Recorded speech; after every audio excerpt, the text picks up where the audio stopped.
السلام علیکم ورحمۃ اللہ وبرکاتہ۔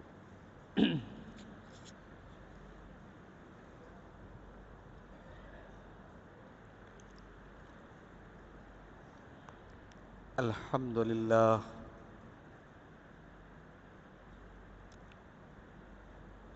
نحمده ونستعینه ونستغفره ونعوذ باللہ من شرور انفسنا ومن سیئات اعمالنا،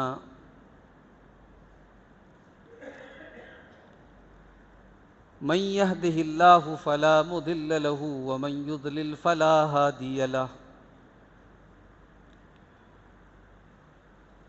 واشهد ان لا اله الا الله وحده لا شريك له، واشهد ان محمدا عبده ورسوله،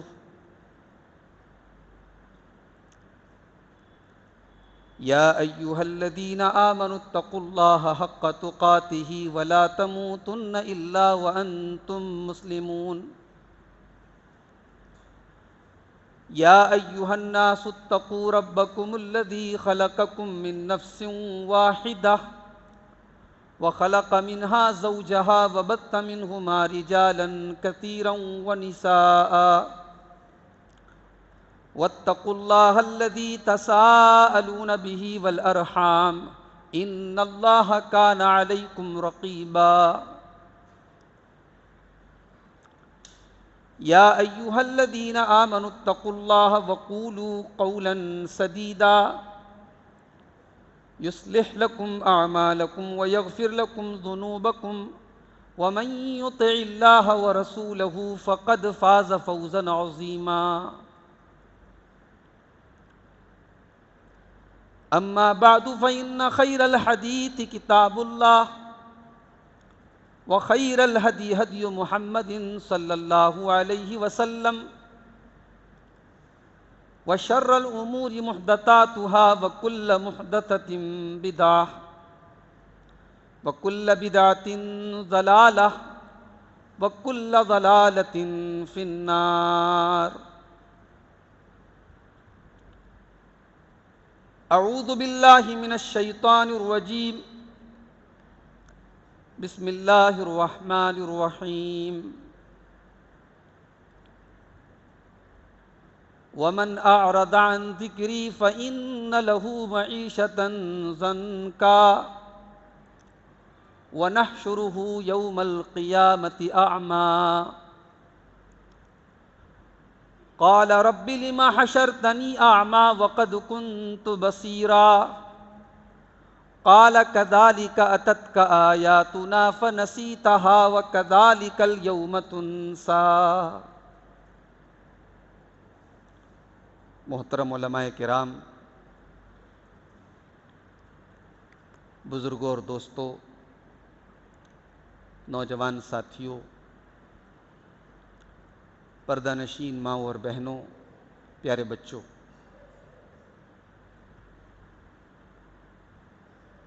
آج کا یہ پروگرام مسجد اہل حدیث غلہ بجردیہا میں اتحاد ابناء السلفیہ کی طرف سے ہو رہا ہے۔ ہمارے بڑے فاضل دوست ہیں شیخ ظفر نعمان مکی صاحب، جب سے اتحاد ابناء السلفیہ کی ذمہ داری آپ نے سنبھالی ہے، پہلے اتحاد کے پروگرام عام طور سے مدن پورہ کی حد تک ہی ہوتے تھے، اب دھیرے دھیرے اتحاد ابناء السلفیہ نے اپنے دائرے کو اور وسیع کیا ہے۔ ابھی قریب میں ایک پروگرام لوہتا میں ہوا تھا، آج یہ پروگرام بجردیہا میں ہو رہا ہے، ایک دو پروگرام ہمارے علاقے میں علی پورہ میں بھی ہوئے ہیں۔ یہ ایک قابل مبارکباد قدم ہے۔ اتحاد ابناء السلفیہ پورے بنارس کے ہمارے سلفی فارغین کی طرف منسوب تنظیم ہے، اور اس کا دائرہ پورے بنارس میں ہونا چاہیے، اس کے کام کا دائرہ۔ میں مبارکباد پیش کرتا ہوں اتحاد کے ذمہ داروں کو اور اس مسجد کے ذمہ داروں کو بھی، جنہوں نے اتحاد کو یہ پروگرام کرنے کی اجازت دی۔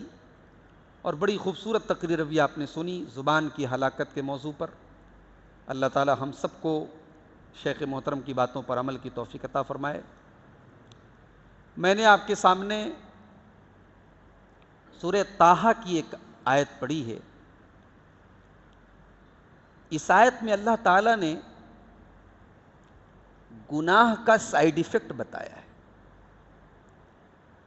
گناہ کا نقصان بتایا ہے. بھئی گناہ کس کو کہتے ہیں؟ شریعت دو چیزوں کا نام ہے، نیکی اور گناہ. شریعت کی بات مانو تو نیکی ہے، اور شریعت کے خلاف چلو تو گناہ ہے. یہی تو ہے. بھئی کوئی پوچھے گناہ کیا ہے؟ اللہ اور اس کے رسول کے خلاف جانا یہی گناہ ہے. اب یہ موٹی موٹی بات تو ہر آدمی جانتا ہے کہ گناہ کی سزا آخرت میں ملے گی. چور کو چوری کی سزا آخرت میں ملے گی، بے ایمان کو بے ایمانی کی سزا آخرت میں ملے گی، جھوٹے کو جھوٹ کی سزا آخرت میں ملے گی. سوال یہ ہے کہ کیا گناہ کا کوئی نقصان دنیا میں بھی ہے؟ اس سوال کا جواب اس آیت میں دیا گیا. اللہ نے فرمایا وَمَنْ أَعْرَضَ عَنْ ذِكْرِي فَإِنَّ لَهُ مَعِيشَةً ضَنْكًا. جو ہمارے ذکر سے منہ موڑے گا، جو ہماری بات کو نہیں مانے گا، جو گناہ کرے گا، وَمَنْ أَعْرَضَ عَنْ ذِكْرِي فَإِنَّ لَهُ مَعِيشَةً ضَنْكًا. ہم اس کی زندگی کو تنگی والی بنا دیں گے، ہم اس کی زندگی کو پریشانی والی زندگی بنا دیں گے، اس کی زندگی کو ہم تنگ بنا دیں گے، مشکل والی بنا دیں گے، پرابلم والی بنا دیں گے. اور ایک تفسیر اس آیت کی یہ بھی کی گئی کہ قبر میں عذاب دیں گے. ہم جو گناہ کرے گا اسے قبر میں عذاب دیں گے، اس کی قبر کو تنگ کر دیں گے. وَنَحْشُرُهُ يَوْمَ الْقِيَامَةِ أَعْمَى. جو ہمارے ذکر سے منہ موڑا کرتا تھا اسے کل قیامت کے دن ہم اندھا بنا کر کے اٹھائیں گے. دنیا میں اس نے کبھی چشمہ لگایا ہو نہ لگایا ہو، دنیا میں اس کی آنکھیں بالکل صحیح سلامت رہی ہوں، اس سے کوئی مطلب نہیں ہے. کل قیامت کے دن جب ہم اسے اٹھائیں گے تو اندھا بنا کر کے اٹھائیں گے. قال رب لم حشرتنی اعمیٰ. بندہ کہے گا اے اللہ تو مجھے اندھا بنا کر کے کیوں اٹھا رہا ہے؟ وقد کنت بصیرا. میں تو دنیا میں اچھا بھلا دیکھا کرتا تھا، میری بینائی میں کوئی کمی نہیں تھی، میری آنکھوں میں کوئی کمی نہیں تھی، میں تو بالکل اچھی طریقے سے دیکھا کرتا تھا. قال كذلك اتتك آیاتنا. اللہ فرمائے گا میرے بندے ہماری آیتیں تیرے سامنے پڑھی گئیں، قرآن تیرے سامنے پڑھا گیا، نبی کی حدیثیں تیرے سامنے پڑھی گئیں، تو ایک کان سے سن کر دوسرے کان سے اڑا دیا کرتا تھا، تو بھلا دیا کرتا تھا، تو نظر انداز کر دیا کرتا تھا، تو اگنور کر دیا کرتا تھا. وَكَذَلِكَ الْيَوْمَ تُنْسَى. آج ہم تجھے اگنور کر دیں گے، آج ہم تیری طرف اپنی رحمت کی نظریں نہیں ڈالیں گے. گناہ انسان کو آخرت میں تو پریشان کرے گا، دنیا میں بھی پریشان کرتا ہے. اچھا گناہ کہتے کس کو ہیں؟ آئیے گناہ کی تعریف، گناہ کی ڈیفینیشن، گناہ کی پریبھاشا اپنے نبی سے چل کر کے پوچھتے ہیں. اللہ کے پیارے نبی سے پوچھا گیا. اچھا صحابہ سوال بھی کیسے کیسے کرتے تھے؟ ہمارے ہاں سوال بڑے عجیب و غریب کیے جاتے ہیں. بھی میرے پاس ایک سوال کی پرچی آئی ہے، میں انشاءاللہ اس کو بیان کروں گا تقریر کے آخر میں. واٹس ایپ پر تو ایسے ایسے سوال اللہ والے کرتے ہیں، اللہ کی پناہ ہے. میں تو بہت سارے سوالوں کو نظر انداز کرتا ہوں. صحابہ کرام سوالات وہ کرتے تھے جس سے دین اور دنیا کا کوئی مطلب ہو، جس سے ہماری نجات کا تعلق ہو، ہماری آخرت کا تعلق ہو، ہمارے دین کا تعلق ہو. فضول سوال نہیں کرتے تھے صحابہ، منع کیا گیا سوال کرنے سے، ایسا سوال کرنے سے. صحابی نے سوال کیا ہے اللہ کے نبی نیکی کیا ہے اور گناہ کیا ہے؟ نیکی کا مطلب بتا دیجئے اور گناہ کا مطلب بتا دیجئے. اللہ کے پیارے نبی نے 2 لائن میں مطلب بتا دیا. فرمایا البر حسن الخلقی. نیکی اچھے اخلاق کا نام ہے، نیکی بہترین اخلاق کا نام ہے. ماتھے پر سجدے کا نشان اگر ہے آپ نیک ہیں، لیکن اگر آپ کا اخلاق اچھا نہیں ہے تب آپ نیک نہیں ہیں. لمبی داڑھی آپ نے رکھی ہوئی ہے، 5 ٹائم کی نماز کے پابند ہے، بہت اچھی بات ہے، لیکن اگر آپ کا اخلاق اچھا نہیں ہے تو معاف کیجیے گا، آپ شریعت کی نظر میں اچھے نہیں ہیں، نیک نہیں ہیں۔ البر حسن الخلق، نیکی اچھے اخلاق کا نام ہے۔ والاثم ما حاک فی صدرک، اور گناہ کس کو کہتے ہیں؟ اللہ کے نبی نے فرمایا گناہ وہ ہے جس کو کرنے کے ٹائم تمہارے دل میں کھٹک پیدا ہو،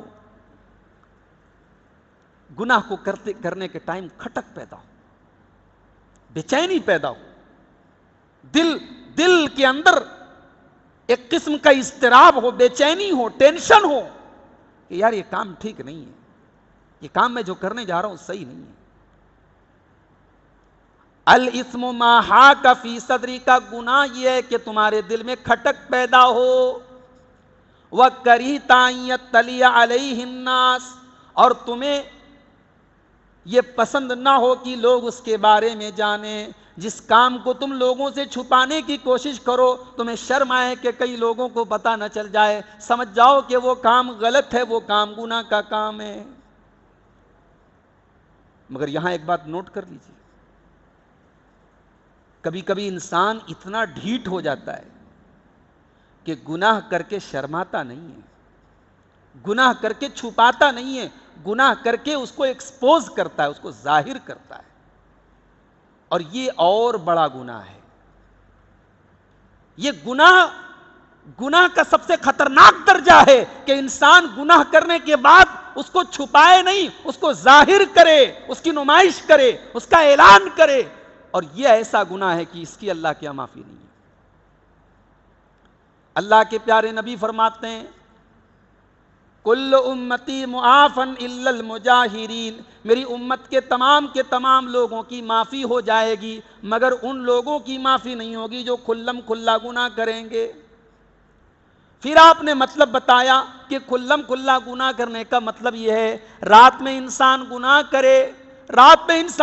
کرے، وقت بات یسترہ ربہ، رات میں اس نے گناہ کیا، اللہ نے اس کے گناہ کے اوپر پردہ ڈال دیا، صبح ہوئی اس نے لوگوں کو اپنے گناہ کے بارے میں بتانا شروع کر دیا، یا فلانو عملت البارحۃ کذا و کذا، اے فلاں رات میں نے یہ کام کیا، رات میں نے ایسا کام کیا، اللہ نے تو اس کے اوپر پردہ ڈال دیا تھا، وَكَشَفَ سِتْرَ اللَّهِ عَنْهُ، لیکن اس نے اللہ کے پردے کو چاک کر دیا۔ یہ اتنا بڑا گناہ ہے کہ اللہ کے نبی فرماتے ہیں کہ اس کی معافی اللہ کیا نہیں ہوگی۔ گناہ کی نمائش کرنا، اللہ نے پردہ ڈال دیا اور آپ پردے کو چاک کر رہے ہیں۔ تو گناہ جس کو کرنے کے ٹائم آپ کے دل میں کھٹک پیدا ہو اور آپ کو شرم آئے کہ لوگوں کو پتہ نہ چلے۔ اور یہاں ایک بات اور نوٹ کر دیجیے کہ گناہ کرنے کے ٹائم دل میں کھٹک تب پیدا ہوتی ہے جب دل میں ایمان ہو۔ ایمان کی بیٹری جتنی فل ہوگی اتنا زیادہ گناہ کرنے کے ٹائم ڈر لگے گا، اور ایمان کی بیٹری جتنی ڈاؤن ہوگی اتنا گناہ کرنے کے ٹائم کوئی فرق محسوس نہیں ہوگا۔ اس لیے کہ شیطان کا اصل کام یہی ہے، وہ گناہ کی خطرناکی کو آپ کے دل سے نکال دیتا ہے۔ شیطان گناہ کی پیکنگ کرتا ہے۔ گناہ ایک بھائی جیسے مثال کے طور پہ پاخانہ ہے، اب ہر انسان کی نظر میں پاخانہ گندی چیز ہے، کوئی انسان ایسا نہیں جو پاخانے کو گندا نہ سمجھے، لیکن اگر اس کی پیکنگ کر کے اس کو بالکل مکمل کسی پیکٹ میں ڈال کر کے کوئی آپ کو بھیج دے تو ہو سکتا ہے دھوکے میں آپ اس کو رکھ لیں۔ تو گناہوں کی گندگی کو شیطان خوبصورت بناتا ہے۔ شیطان کا کام ہی یہی ہے۔ اس نے ہمارے باپ آدم کے سامنے بھی گناہ کو مزین کیا تھا۔ اس نے ہمارے باپ آدم کے سامنے قسم کھا کے کہا تھا ارے اللہ منع کر رہا ہے، اس درخت کو کھا لو، تم اس کو کھا لو گے ہمیشہ جنت میں رہو گے، فرشتے بن جاؤ گے تم۔ وَقَاسَمَهُمَا إِنِّي لَكُمَا لَمِنَ النَّاصِحِينَ، ہمارے باپ آدم کو ہماری ماں حوا کو قسم کھا کر کے شیطان نے کہا کہ میں تمہاری بھلائی چاہتا ہوں، تم اس درخت کو کھا لو۔ فَدَلَّاهُمَا بِغُرُورٍ، اور ہمارے باپ آدم اور ہماری ماں حوا کے سامنے جب ابلیس نے اللہ کے نام کی قسم کھائی تو اللہ والے اللہ کے نام پر بہت جلدی دھوکہ کھا جاتے ہیں۔ یہ اصول ہے، اللہ والے اللہ کے نام پہ بہت جلدی دھوکہ کھا جاتے ہیں۔ ابلیس نے جب اللہ کا نام لے لیا، ہمارے باپ آدم کو لگا یہ صحیح بول رہا ہے، ہماری اماں ہوا کو لگا یہ صحیح بول رہا ہے، اور انہوں نے وہ دونوں شیطان کے شیشے میں اتر گئے۔ تو شیطان نے گناہ کو مزین کر دیا، اور اسی لیے شیطان نے اللہ سے وعدہ بھی کیا ہے۔ اللہ تعالیٰ سے شیطان نے ایک وعدہ کیا ہے۔ کیا وعدہ کیا ہے؟ قال رب بما اغویتنی لأزینن لہم فی الارض ولأغوینہم اجمعین۔ اے اللہ، میں تیری قسم کھا کر کے کہتا ہوں کہ میں تیرے بندوں کے لیے گناہوں کو مزین بنا دوں گا، اٹریکٹیو بنا دوں گا، آکرشک بنا دوں گا، اور میں تیرے سارے کے سارے بندوں کو بہکانے کی کوشش کروں گا۔ تو گناہ جب گناہ نہ لگے میرے بھائی، تو سمجھ جاؤ کہ شیطان کامیاب ہو چکا ہے، شیطان حاوی ہو چکا ہے۔ اور آج ہمارے سماج میں جیسے جیسے ہم لوگ ترقی کر رہے ہیں، آگے بڑھ رہے ہیں، لوگوں کے پاس پیسہ آ رہا ہے، دولت آ رہی ہے، لائف سٹائل ہائی فائی ہو رہا ہے، بہت سارے گناہوں کو ہم نے گناہ سمجھنا ہی چھوڑ دیا۔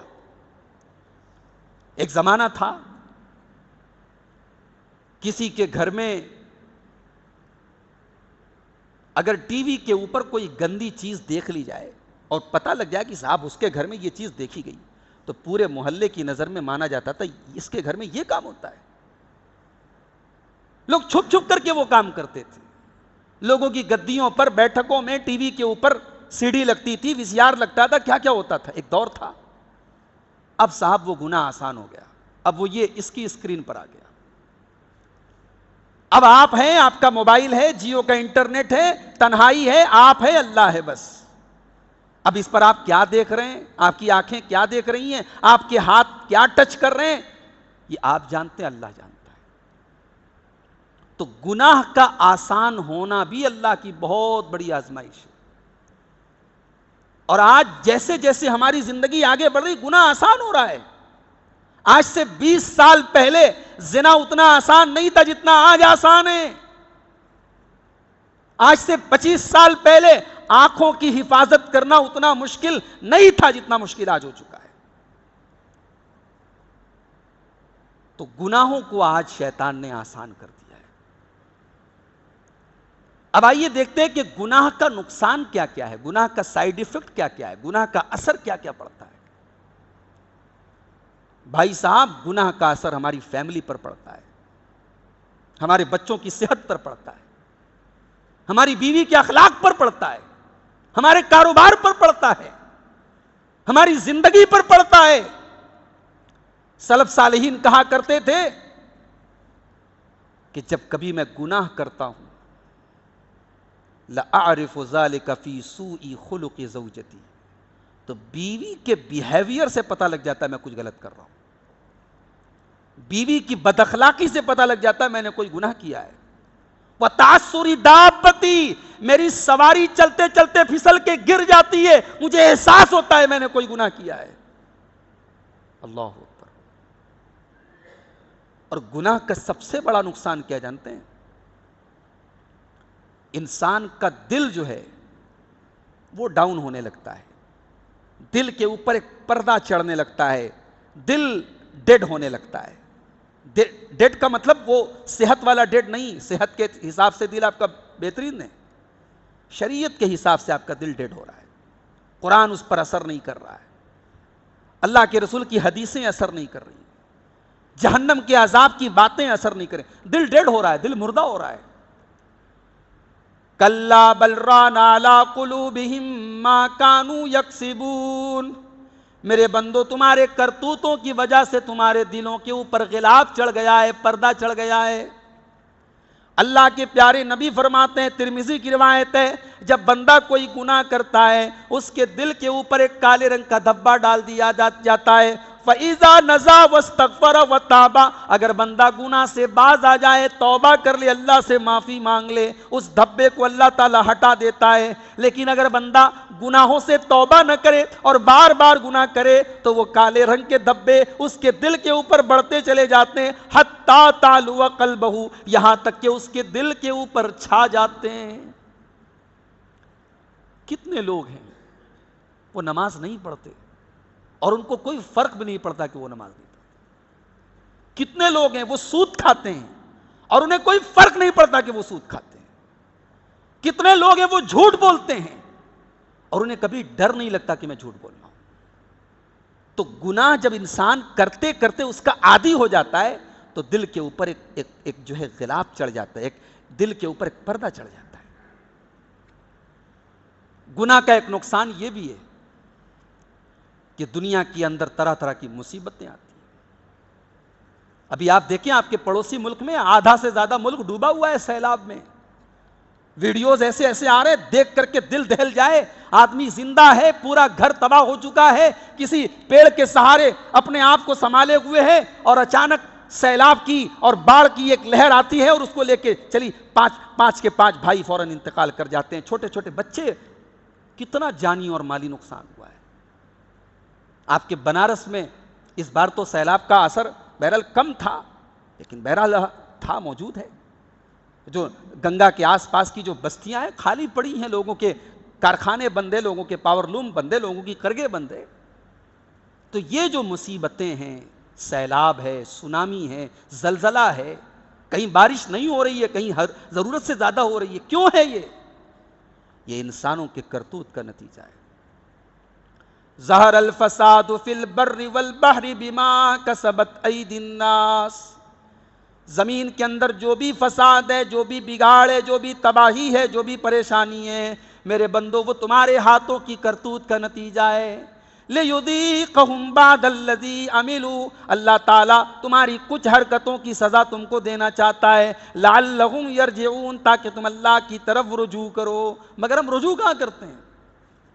باڑھ آتی ہے تو لوگ جاتے ہیں مزہ لینے کے لیے, تماشا دیکھنے کے لیے.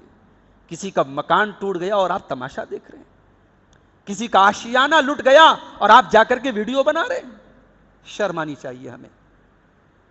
تو اللہ نے کہا مصیبتیں ہم اس لیے نازل کرتے ہیں تاکہ لوگ رجوع کریں, لوگ اللہ کی طرف پلٹیں. ہم پلٹتے نہیں, ہمارے دل اتنے سخت ہو گئے. فَلَوْلَا إِذْ جَاءَهُمْ بَأْسُنَا تَضَرَّعُوا, میرے بندو ہونا تو یہ چاہیے تھا جب تمہارے اوپر مصیبتیں آئیں تو تم اللہ کی بارگاہ میں گر گڑاتے. فَلَوْلَا إِذْ جَاءَهُمْ بَأْسُنَا تَضَرَّعُوا وَلَكِنْ قَسَتْ قُلُوبُهُمْ وَزَيَّنَ لَهُمُ الشَّيْطَانُ مَا كَانُوا يَعْمَلُونَ, لیکن تمہارے دل سخت ہو گئے اور شیطان نے تمہارے لیے گناہوں کو مزین کر دیا. دل سخت ہو گیا ہمارے. ہمیں احساس بھی نہیں ہوتا کہ گناہ کی وجہ سے ہم پر کیا کیا مصیبتیں آتی ہیں.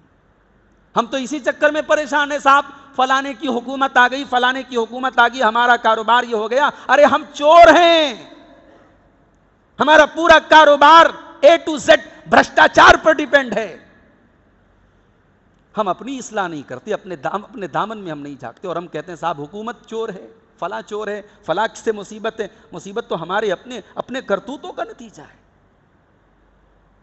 انسان کے گناہ کی وجہ سے اس کی روزی چھین لی جاتی ہے. اللہ کے پیارے نبی صلی اللہ علیہ وسلم فرماتے ہیں ان العبد لیحرم الرزق بذنب یصیبہ, بندے کے مقدر کی روزی جو اس کے ملنے والی ہوتی ہے اس کے گناہ کی وجہ سے چھین لی جاتی ہے. گناہ انسان کو ذلیل کرتا ہے, آخرت میں تو ذلیل کرے گا ہی کرے گا, دنیا میں بھی گناہ ذلیل کرتا ہے.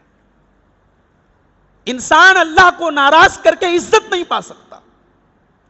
عزت کا مطلب کیا ہوتا ہے صاحب؟ عزت کا مطلب یہ نہیں ہے کہ لوگ آپ کو دیکھ کر آپ کو سلام کریں. عزت کا مطلب یہ ہوتا ہے لوگ آپ سے محبت کریں, لوگ آپ کی قدر کریں, لوگ آپ کا احترام کریں. اور وہ احترام اور وہ عزت اللہ کو ناراض کر کے آپ نہیں پا سکتے. کتنے بڑے بڑے علماء ہیں. شیخ عبدالعزیز ابن باز سعودی عرب میں رہتے تھے, آج ہندوستان کی ایک بڑی آبادی ان سے محبت کرتی ہے. علامہ البانی البانیہ کے رہنے والے تھے, آج ان کا نام ہم احترام سے لیتے ہیں. امام بخاری کے انتقال کو 1000 برس گزر گئے, آج ان کی کتاب ہم مدرسوں میں پڑھتے ہیں. کیوں صاحب؟ یہ لوگ ہمارے لیے کوئی پیسہ چھوڑ کے گئے کیا, کوئی پراپرٹی چھوڑ کے گئے کیا؟ ان سے کوئی فائدہ ہے ہمیں؟ ان کی نیکی, ان کا علم, ان کا عمل, ان کا تقوی, اس نے ان کو لوگوں کی نظر میں محبوب بنایا. تو گناہ انسان کو ذلیل کرتا ہے.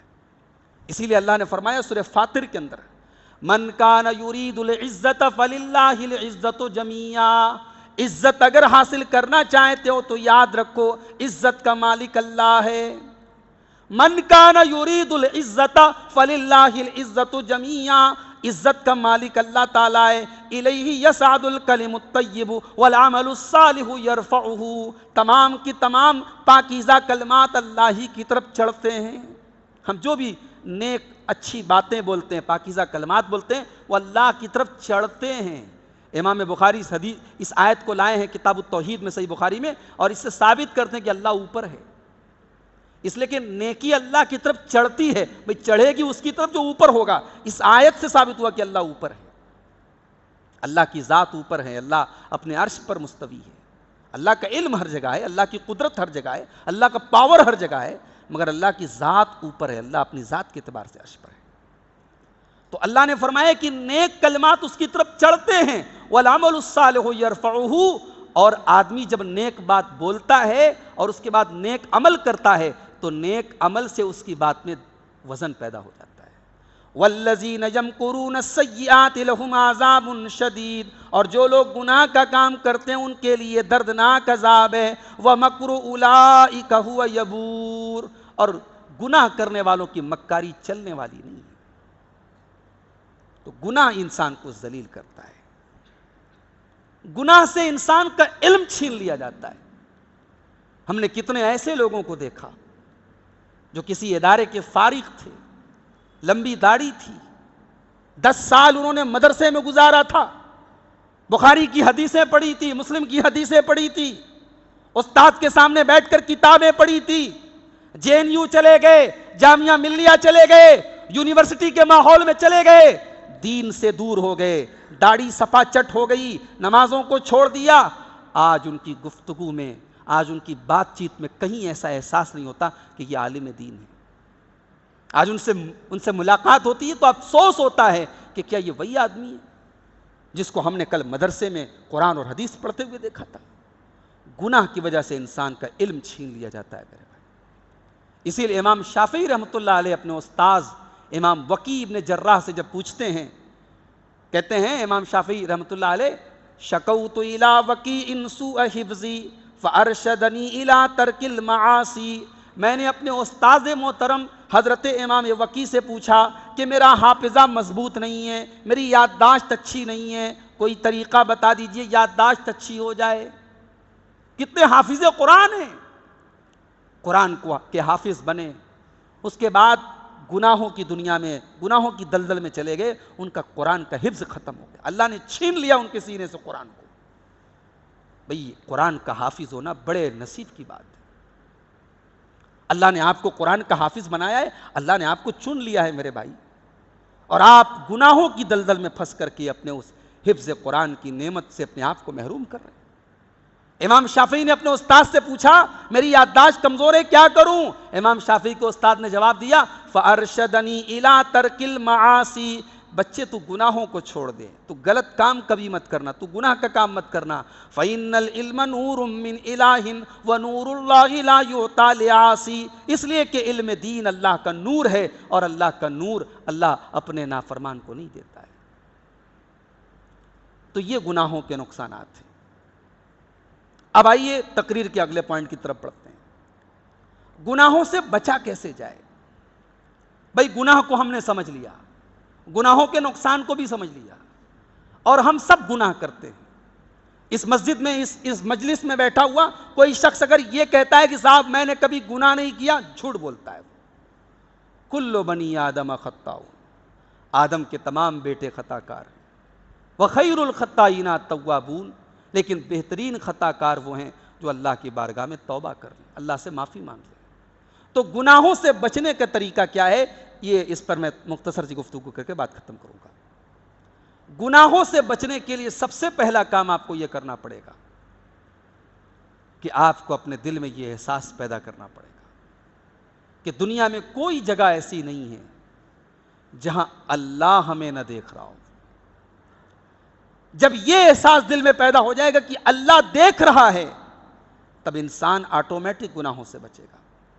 الم یعلم بان اللہ یرا, کیا انسان یہ نہیں جانتا کہ اللہ دیکھ رہا ہے؟ الم تر ان اللہ یعلم ما فی السماوات و ما فی الارض، کیا تم نہیں جانتے کہ اللہ تعالیٰ جو کچھ آسمانوں میں جو کچھ زمین میں سب کچھ جانتا ہے؟ ما یکون من نجوا ثلاثۃ الا هو رابعهم ولا خمسۃ الا هو سادسهم ولا ادنى من ذلك ولا اکثر الا هو معهم اینما كانوا۔ 3 لوگ آپس میں بیٹھ کر کے چپکے باتیں کر رہے ہیں، 4 لوگ باتیں کر رہے ہیں، 5 لوگ باتیں کر رہے ہیں، اللہ سب کی باتوں کو جانتا ہے۔ ثم ينبئهم بما عملوا يوم القیامہ، اور جو کچھ بھی ہم عمل کریں گے کل قیامت کے دن اللہ ہمارے عمل کی پوری خبر دے دے گا۔ ان اللہ بكل شيء علیم، اللہ ہمارے ہر عمل سے باخبر ہے۔ یہ احساس اگر پیدا ہو جائے اللہ دیکھ رہا ہے، اور یہ احساس اگر واقعی میں پیدا ہو جائے، بھرشٹاچار ختم ہو جائے، چوری ختم ہو جائے۔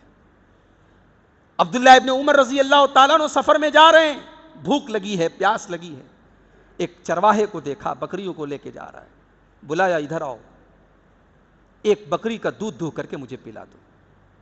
اس نے کہا صاحب یہ بکریاں میری نہیں ہیں، میں تو غلام ہوں، میں تو چرواہا ہوں، میرے مالک نے مجھے چرانے کا حکم دیا ہے، میں بکری کا دودھ آپ کو نہیں دے سکتا۔ عبداللہ ابن عمر کو بڑی حیرت ہوئی کہ ایک غلام آدمی، ایک چرواہا آدمی، ایک دیہاتی آدمی، اس کے دل میں اللہ کا اتنا ڈر ہے۔ عبداللہ ابن عمر نے اس کو پرکھنے کے لیے، جانچنے کے لیے، اس کا ٹیسٹ لینے کے لیے اس کو ایک آفر کیا، کہا ایک کام کرو، تم اتنی ساری بکریاں ہیں، تم ایک بکری مجھے دے دو، میں بکری کا دودھ بھی پی لوں گا اور ضرورت پڑی تو بکری کو ذبح کر کے اس کا گوشت بھی کھا لوں گا، اور تم کو پیسہ بھی دے دوں گا، اور تم اپنے مالک سے کہہ دینا کہ میں جنگل میں گیا تھا اور بھیڑیا آیا اور ایک بکری کو لے کے چلا گیا، تمہارا مالک کوئی کچھ کہے گا بھی نہیں، کیونکہ بکریاں بھیڑیا آتے رہتے ہیں، بکریوں کو لے کے بھاگ جاتے ہیں۔ عبداللہ ابن عمر نے یہ آفر پیش کیا اس چرواہے کو جانچنے کے لیے کہ دیکھیں اس کے دل میں کتنا اللہ کا ڈر ہے۔ وہ چرواہا کوئی پڑھا لکھا نہیں تھا، اس کے پاس کوئی ڈگری نہیں تھی، اس کے پاس ایمان تھا، اس کے پاس تقویٰ تھا، اس کے پاس اللہ کا ڈر تھا۔ اس نے عبداللہ ابن عمر کے اس آفر کے جواب میں کہا اے عبداللہ، آپ نے بڑا اچھا آفر پیش کیا، مالک بھی خوش ہو جائے گا، مجھے بھی پیسے مل جائیں گے، آپ کو بکری مل جائے گی۔ اے عبداللہ ابن عمر، آپ نے سب کو تو مطمئن کرنے کا مجھے طریقہ بتا دیا، فَأَيْنَ اللَّهُ، مجھے بس اتنا بتا دیجئے کل اللہ کی بارگاہ میں جب اللہ مجھ سے پوچھے گا تو نے اپنے مالک کے ساتھ بے ایمانی کیوں کی، تو نے اپنے مالک کے ساتھ خیانت کیوں کی، میں اللہ کو کیا جواب دوں گا، مجھے بس اتنا بتا دیجئے۔ فَأَيْنَ اللَّهُ، اے عبداللہ مجھے اتنا بتا دیجئے کہ اللہ کہاں چلا گیا، میں اللہ کو کیا جواب دوں گا۔ عبداللہ ابن عمر رضی اللہ تعالیٰ عنہ بہت بڑے صحابی ہیں، آنکھوں میں آنسو آ گئے کہ ایک چرواہے کے دل میں اللہ کا اتنا ڈر ہے۔ مدینہ پہنچے، اس کے مالک کا پتہ لگایا وہ کس کا غلام ہے، مالک کو بلایا، اس کی قیمت دے کر کے اس کو آزاد کیا، اور پھر اس غلام سے کہا تیرے اس ایک جملے نے آج تجھے غلامی سے آزاد دلائی ہے، اور کل یہی جملہ تجھے قیامت کے دن جہنم کی آگ سے آزادی دلائے گا، کیونکہ تیرے دل میں اللہ کا ڈر ہے۔ تو نے کہا کہ اللہ کو کیا جواب دے گا؟ تو یہ احساس اگر پیدا ہو جائے کہ اللہ کو کیا جواب دینا ہے، مسئلہ ہی حل ہو جائے۔ دوسری چیز، بہت سارے گناہ سے ہم اس لیے بھی بچتے ہیں کیونکہ ہمیں لوگوں سے شرم آتی ہے، ہمیں یہ ہوتا ہے کہ صاحب اگر ہم نے یہ گناہ کیا، اگر لوگوں کو پتہ چل جائے گا تو کیا ہوگا۔ یہ جو لوگوں کا ڈر ہے، لوگوں سے شرم ہے، یہ شرم جب اللہ کی شرم میں بدل جائے، جب ہمارے دل میں یہ احساس ہو جائے کہ اللہ کیا کہے گا، اللہ سے جب ہم کو شرم آنے لگے، تب ہم گناہوں سے بچ جائیں گے۔ ایک بڑی پیاری حدیث سنانے جا رہا ہوں، آج کی پوری تقریر کا خلاصہ اس حدیث کے اندر موجود ہے، اس کو سنیے گا غور سے۔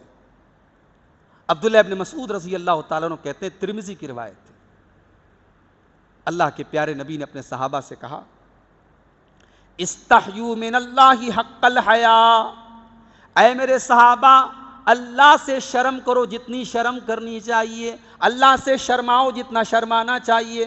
صحابہ نے کہا اللہ کے نبی الحمدللہ ہم اللہ سے شرماتے ہیں۔ اللہ کے نبی نے فرمایا نہیں تم سمجھے نہیں، اللہ سے شرمانے کا کیا مطلب ہے۔ آپ نے فرمایا الاستحیاء من اللہ حق الحیاء، اللہ سے شرمانے کا یہ مطلب ہے ان تحفظ الراس وما وعا، کہ تم اپنے سر کی حفاظت کرو. اگر اللہ سے شرماتے ہو تو اپنے سر کی حفاظت کرو. وما وعا، اور سر کے اندر جتنی چیزیں ان کی حفاظت کرو. بھائی سر کے اندر کون کون سی چیزیں ذرا آپ دیکھیے تو. ابھی آپ نے زبان پر تقریر سنی، زبان کہاں ہے؟ سر کے اندر ہی تو ہے. آنکھیں کہاں ہیں؟ سر کے اندر ہی تو ہے. کان کہاں ہے؟ سر کے اندر ہی تو ہے. ہونٹ کہاں ہے؟ سر کے اندر ہی تو ہے. تو اللہ کے رسول نے کہا سر کی حفاظت کرو، اور سر کے اندر جتنی چیزیں ان کی حفاظت کرو. والبطن وما حوا، اور پیٹ کی حفاظت کرو. پیٹ کی حفاظت کا کیا مطلب ہے؟ یعنی پیٹ میں حرام چیزوں کو مت ڈالو، پیٹ میں ناجائز چیزوں کو مت ڈالو. اور پیٹ سے ریلیٹڈ جتنی چیزیں ہیں، پیٹ سے ریلیٹڈ کیا ہے؟ شرمگاہ ہے، شرمگاہ کی حفاظت کرو. پیٹ سے ریلیٹڈ ہاتھ ہے، پیر ہیں، ان کی حفاظت کرو. اور تیسری چیز اللہ کے نبی نے فرمایا وَتَتَذَكَّرَ الْمَوْتَ وَالْبِلَا، موت کو یاد کرو اور مٹی میں ملنے کے دن کو یاد کرو. مٹی میں تو ملنا ہے نا، مٹی میں سب کو ملنا ہے میرے بھائی، ایک دن تو مرنا ہے، سب کو مرنا ہے. اور اگر انسان موت کو یاد رکھے، ابھی ایک صاحب کا میں نے نام نہیں یاد آ رہا ہے، پاکستان کے تھے، وہ بہترین آدمی، خوبصورت آدمی، باڈی بلڈر آدمی، پیسے والا آدمی. اس کو کوئی عجیب و غریب بیماری ہو گئی، کینسر سے ہی ریلیٹڈ کوئی بیماری تھی. اس کا پہلے کا فوٹو آپ دیکھیے اور بعد کا فوٹو دیکھیے. یعنی ایک خوبصورت جوان تگڑا، اور اس کے بعد اس کی تصویر جو آتی ہے بیماری کے بعد بالکل سوکھ کر کے کانٹا ہو گیا. اور ابھی لیٹسٹ اس کی خبر آئی، انتقال بھی ہو گیا اس کا. انسان کی زندگی کیا ہے میرے بھائی؟ پانی کا بلبلا ہے. اللہ تبارک و تعالیٰ جب چاہے ہماری زندگی کو چھین سکتا ہے. کوئی یہ سوچ کر کے بیٹھا ہے کہ وہ بڑھاپے میں اللہ کو راضی کرے گا، وہ غلط فہمی کا شکار ہے میرے بھائی. جنازے آپ گن لیجئے گا، جوانوں کے جنازے زیادہ اٹھتے ہیں. کورونا کے دور میں بڑے جنازے، جوانوں کے جنازے ہم نے دیکھے. ہم انتظار میں بیٹھے ہیں کہ صاحب ہم اللہ کو راضی کر لیں گے 50 کے بعد، 40 کے بعد. یا 40 منٹ کی گارنٹی نہیں ہے، 40 سیکنڈ کی گارنٹی نہیں ہے. موت کو اگر انسان یاد رکھے، انسان گناہوں سے بچ سکتا ہے. اسی لیے اللہ کے پیارے نبی فرماتے ہیں اکثروا ذکر ہادم اللذات، یعنی الموت، لذتوں کو توڑ دینے والی چیز موت کو کثرت سے یاد کیا کرو.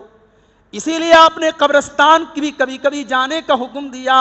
یہ الگ بات ہے کہ آج ہم اتنے بڑے سخت دل ہو گئے کہ قبرستان پہ بیٹھ کر کے جوا کھیلا جا رہا ہے، قبرستان پہ بیٹھ کے دارو پی جا رہی ہے، قبرستان پہ بیٹھ کے گناہ کے کام ہو رہے ہیں. ابھی کل بڑی بازار کی طرف ایک جنازے میں گیا، وہاں لوگوں نے بتایا ایک قبرستان ہے، وہاں بیٹھ کے لوگ جوا کھیل رہے ہیں. وہ کسی کا پرسنل قبرستان ہے، تو اب اس میں اس کی پوری باؤنڈری جو ہے اس کے اوپر کانٹے وغیرہ لگانے کی بات چل رہی ہے تاکہ اس طریقے کا غلط کام نہ ہو. یعنی انسان اس حد تک گر چکا ہے کہ قبرستان میں بیٹھ کے وہ جوا کھیل رہا ہے. اسے ڈر نہیں لگ رہا ہے کہ یہ وہ جگہ ہے جہاں ہمیں مرنے کے بعد آنا ہے. اللہ کے نبی نے قبرستان جانے کا حکم دیا تھا. آپ نے فرمایا تھا زور القبور، قبرستان جایا کرو، فإنہا تذکرکم الآخرہ، قبرستان جانے سے تمہیں موت کی یاد آئے گی، آخرت کی یاد آئے گی. تو گناہوں سے بچنا ہے تو موت کو یاد رکھو میرے بھائی. عبداللہ ابن عمر کہا کرتے تھے اذا اصبحت فلا تنتظر المساء، جب صبح ہو جائے تو شام کا انتظار نہ کیا کرنا. وَإِذَا أَمْسَيْتَ فَلَا تَنْتَظِرِ الصَّبَاحَ، اور جب شام ہو جائے تو صبح کا انتظار نہ کیا کرو. رات کو جب بستر پہ لیٹو تو یہ سوچ کر کے لیٹو، ہو سکتا ہے کہ آج کی رات میری زندگی کی آخری رات ہو، اگر اسی حال میں اللہ کے یہاں چلا گیا تو میں اللہ کو کیا جواب دوں گا.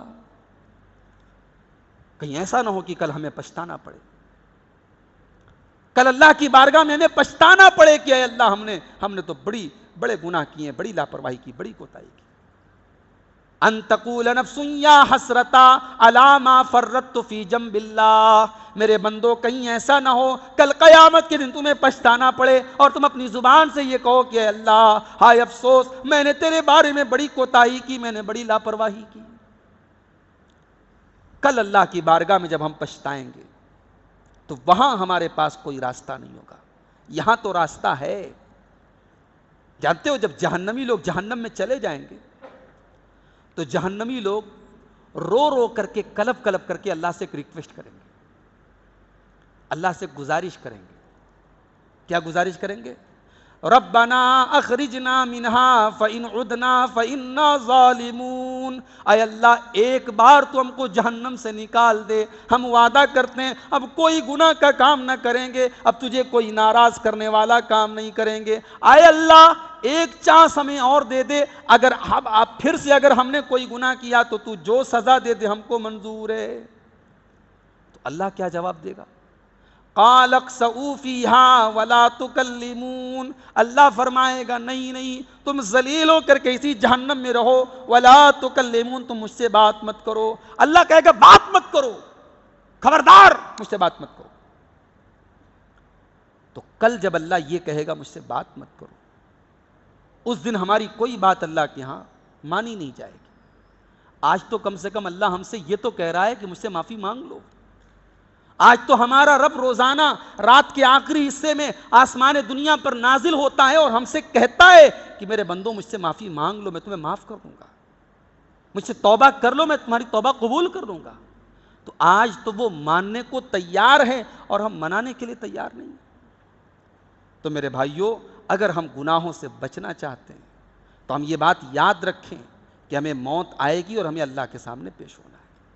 اور ہم یہ بھی یاد رکھیں کہ ہمارے ایک ایک عمل کو ریکارڈ کیا جا رہا ہے.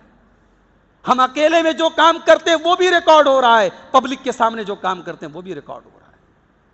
وَإِنَّ عَلَيْكُمْ لَحَافِظِينَ كِرَامًا كَاتِبِينَ يَعْلَمُونَ مَا تَفْعَلُونَ. میرے بندو ہمارے فرشتے تمہارے اوپر مقرر ہیں، وہ تمہاری ایک ایک حرکت کو نوٹ کر رہے ہیں، ایک ایک حرکت کو ریکارڈ کر رہے ہیں. مَا يَلْفِظُ مِنْ قَوْلٍ إِلَّا لَدَيْهِ رَقِيبٌ عَتِيدٌ. تیری زبان سے جو بھی لفظ نکلتا ہے وہ ریکارڈ کیا جا رہا ہے، وہ نوٹ کیا جا رہا ہے.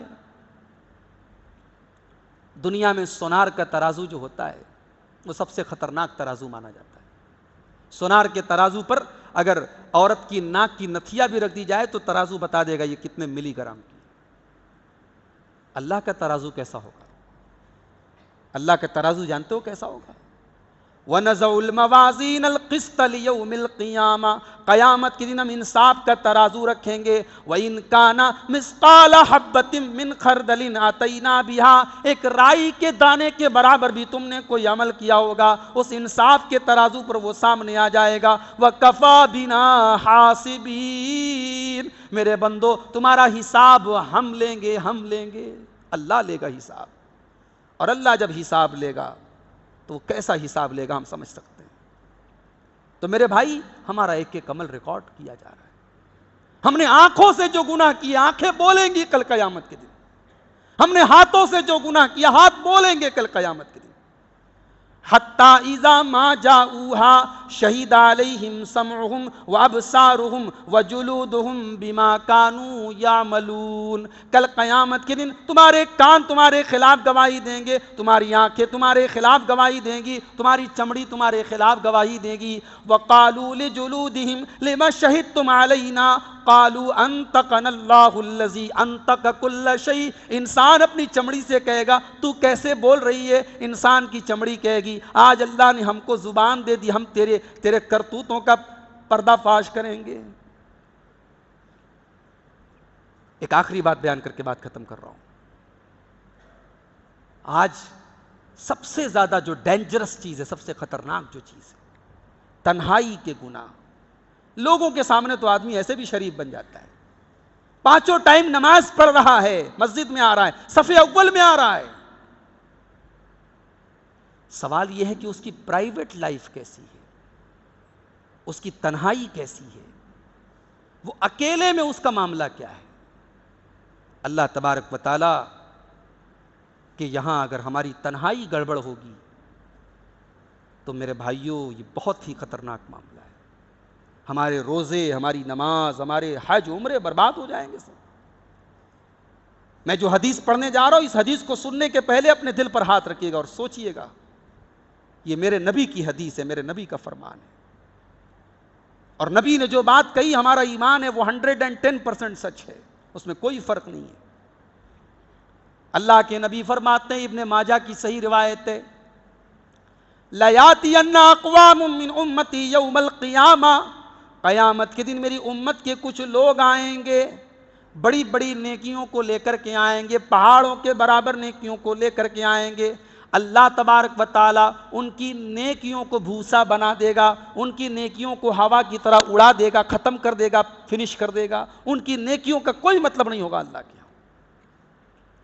صحابہ نے پوچھا اے اللہ کے نبی، کون بد نصیب لوگ ہوں گے، کون بد نصیب لوگ ہوں گے کہ نیکیوں کا پہاڑ لے کے آئیں گے اور ان کی نیکیوں کو اللہ تعالیٰ ڈسٹرائے کر دے گا، برباد کر دے گا.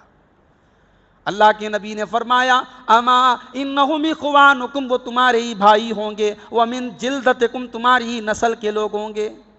یصومون کما تصومون، وہ روزہ بھی رکھیں گے جیسے تم رکھتے ہو، ویصلون کما تصلون، وہ نماز بھی پڑھیں گے جیسے تم نماز پڑھتے ہو، ویاخذون من اللیل کما تاخذون، وہ رات کو اٹھ کر کے تہجد بھی پڑھیں گے. ولکنہم اذا خلوا بمحارم اللہ انتہکوہا، بس ایک بات کی کمی ہوگی، جب وہ اکیلے میں ہوں گے، وہ تنہائی میں ہوں گے، ان کی تنہائی گناہوں سے آلودہ ہوگی. جب وہ اکیلے ہوں گے، تنہائی میں ہوں گے، وہ اللہ کو ناراض کرنے والے کام کریں گے.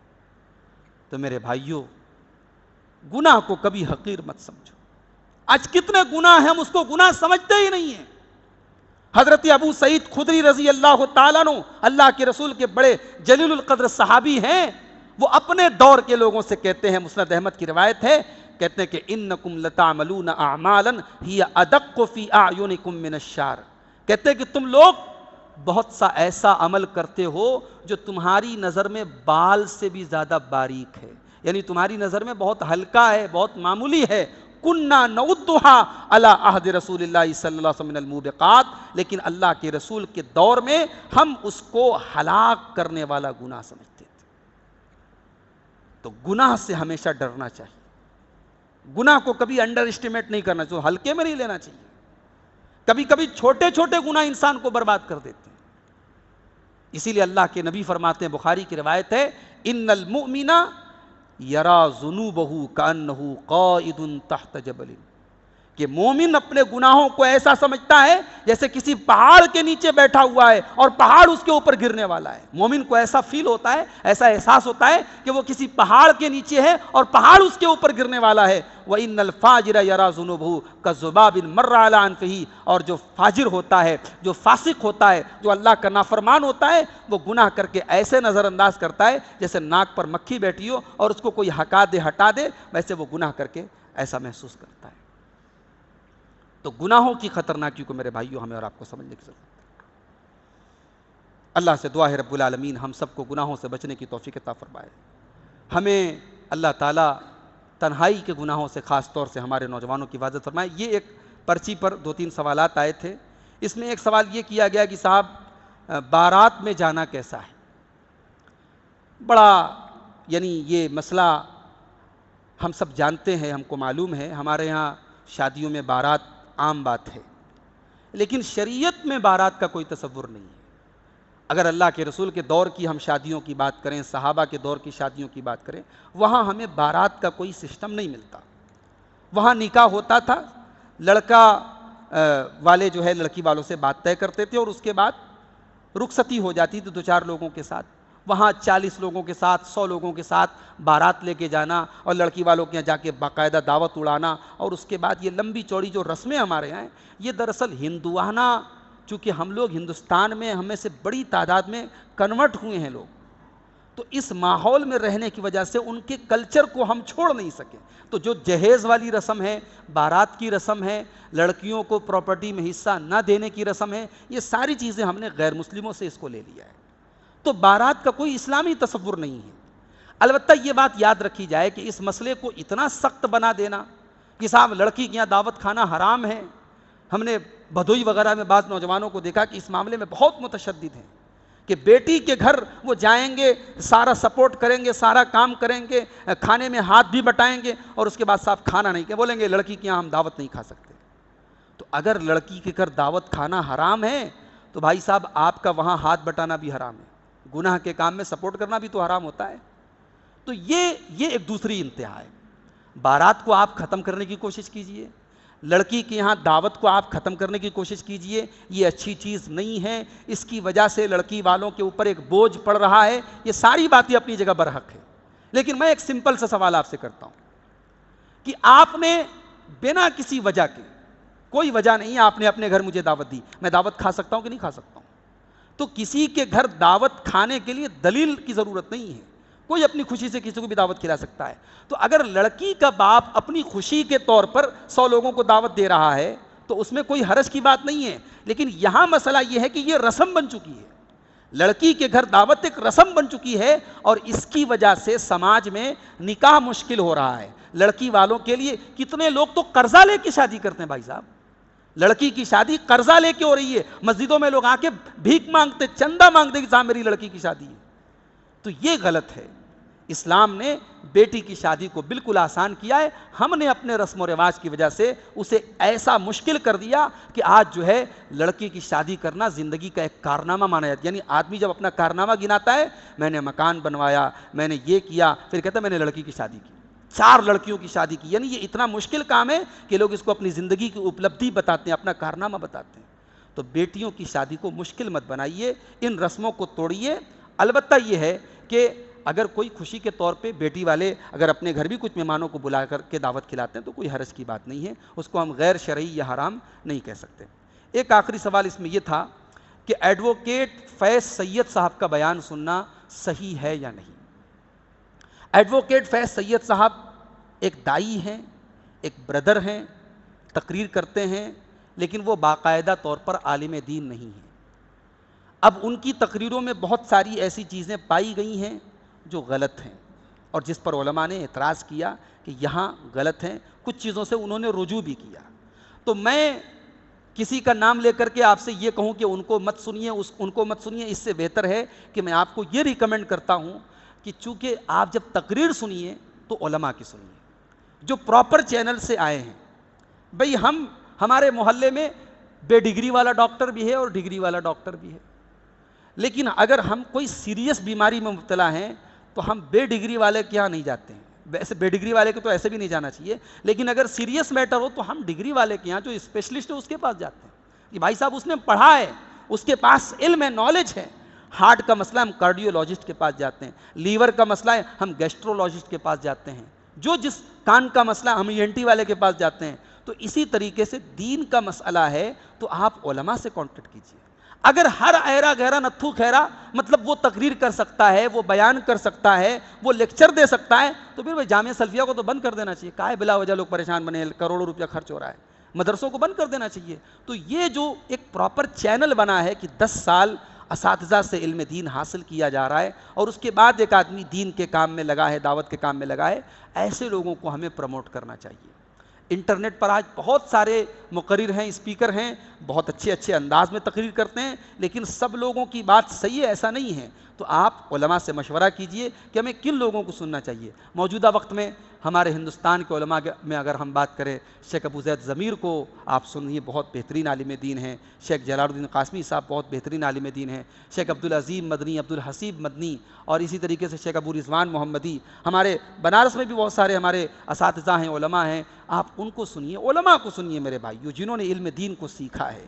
صرف زبان اور کان کی چاشنی کے لیے مت سنیے، آپ علم دین کو صحیح لوگوں سے حاصل کیجئے، یہی میری آپ سے گزارش ہے۔ آخر میں اللہ سے دعا ہے رب العالمین ہم سب کو کہنے سننے سے زیادہ عمل کی توفیق عطا فرمائے۔ رب العالمین دنیا اور آخرت دونوں جہان میں ہم سب کو کامیاب فرمائے۔ آمین۔ وآخر دعوانا الحمدللہ رب العالمین۔